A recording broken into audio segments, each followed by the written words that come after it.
Government LP സ്കൂളിൽ സംഘടിപ്പിച്ച പ്രവേശനോത്സവം റവന്യൂ വകുപ്പ് മന്ത്രി കെ രാജൻ ഉദ്ഘാടനം നിർവഹിച്ചു. സ്കൂൾ ഹാളിൽ സംഘടിപ്പിച്ച പരിപാടിയിൽ പഞ്ചായത്ത് പ്രസിഡന്റ് മിനി ഉണ്ണികൃഷ്ണൻ അധ്യക്ഷത വഹിച്ചു. ബ്ലോക്ക് പഞ്ചായത്ത് അംഗം സിനി പ്രദീപ് കുമാർ, പഞ്ചായത്ത് സ്ഥിരം സമിതി അധ്യക്ഷന്മാരായ PS സജിത്, നളിനി വിശ്വംഭരൻ, സ്കൂൾ പ്രധാനാധ്യാപിക Rimsy Jose, school PTA president Thilakan Therampil, SMC chairman Subeesh KM, MPTA president Megha Sumesh, Soumya Sugathan, Sajitha KS തുടങ്ങിയവർ സംസാരിച്ചു. 2023-24 അധ്യയന വർഷത്തെ വിദ്യാലയ പ്രവർത്തന മികവുകൾ ഉൾക്കൊള്ളിച്ച പുസ്തകത്തിന്റെയും സ്കൂൾ ചിത്രം പതിപ്പിച്ച നെയിം സ്ലിപ്പിന്റെയും പ്രകാശനവും പഠനോപകരണ വിതരണവും ചടങ്ങിൽ മന്ത്രി നടത്തി.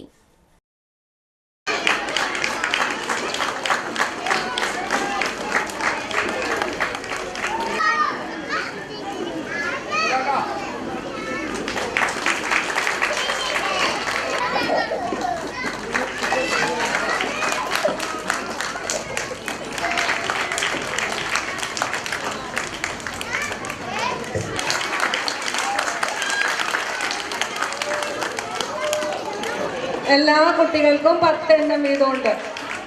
അതുകൊണ്ട് നിങ്ങൾക്ക് പാടാനും നിങ്ങൾക്ക് കാണാനും നിങ്ങൾക്ക് പ്രവേശനോത്സവവുമായി ബന്ധപ്പെട്ട എല്ലാ കാര്യങ്ങളും നടത്താനും വേണ്ടിയിട്ടുള്ള ദിവസമാണ്.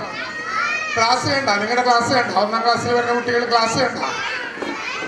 എങ്ങനെയുണ്ട്? അടിപൊളിയാണ്. അപ്പം പുത്തൂർ LP സ്കൂള്, അവൻ പറഞ്ഞാണ് എൻ്റെ ശരി. പുത്തൂർ LP സ്കൂള് നേരത്തെ കണ്ട സ്കൂളല്ല. പുത്തൂർ LP സ്കൂള് അടിപൊളിയായിട്ടുള്ളൊരു സ്കൂളാണ്. അപ്പം അടിപൊളിയായിട്ടുള്ള സ്കൂളിലേക്ക് വരാൻ പറ്റിയൊരു സന്തോഷമല്ലേ നിങ്ങൾക്ക്? അതെ. അപ്പം ഇനി നമ്മുടെ സ്കൂൾ ഇനിയും തീർന്നിട്ടില്ല. ഇനി ഒരു കെട്ടിടം കൂടി നിങ്ങളുടെ ഈ 2024-25 അധ്യയന വർഷത്തിൽ ഒരു കെട്ടിടം കൂടി സ്കൂളിൽ വരാൻ പോവാണ്.